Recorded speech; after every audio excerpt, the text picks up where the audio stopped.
Ziyaretinde Çin'in hak ihlallerini güçlü bir dille kınamadığı gerekçesiyle eleştirilen Birleşmiş Milletler İnsan Hakları Yüksek Komiseri Michelle Bachelet, ziyaret esnasında Çinli temsilcilerin yanında olduğunu ve gözaltındaki Uygurlar ve aileleriyle konuşma fırsatı olmadığını ileri sürdü. Cenevre'de 50. İnsan Hakları Konseyi'nde konuşan Bachelet, ziyareti sırasında sivil toplum kuruluşu yetkilileriyle hükümet gözetimi olmadan görüşebildiğini, ancak Doğu Türkistan'daki ziyareti boyunca yanında bir Çin hükümet yetkilisi olduğunu söyledi. Tayvan, Pekin'i vurmak için füzeleri olduğunu belirterek Çin'e saldırmadan önce 2 kez düşünün dedi.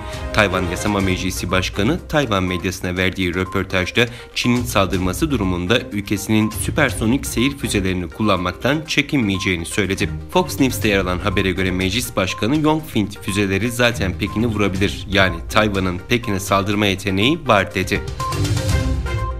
Amerikalı araştırmacı Christopher Walding, Çin'in ülkede üretilen ve dünyanın dört bir tarafına gönderilen akıllı kahve makineleriyle kullanıcıların bilgilerini topladığına dair deliller elde ettiğini bildirdi. Walding, Newcate Data Labs'te yayınlanan raporunda bunun internete bağlı makinelerle bilgi toplama konusunda geniş çaplı çabaların bir parçası olduğunu ifade etti. Walding'e göre bu makineler düşük güvenliğe sahip ve üreticilerinin veri politikaları da belli değil. Çin her şey hakkında veri topluyor.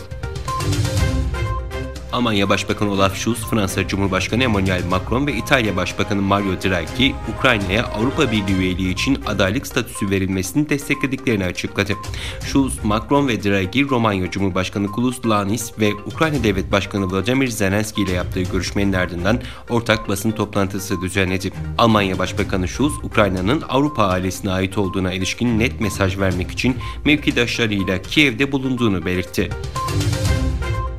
ABD Hazine Bakanlığı, İran'ın petrokimya ürünlerinin ihracatına rol oynayan 2 şirketin Çin ve Birleşik Arap Emirlikleri'ndeki paravan şirketlerine yaptırım uyguladı.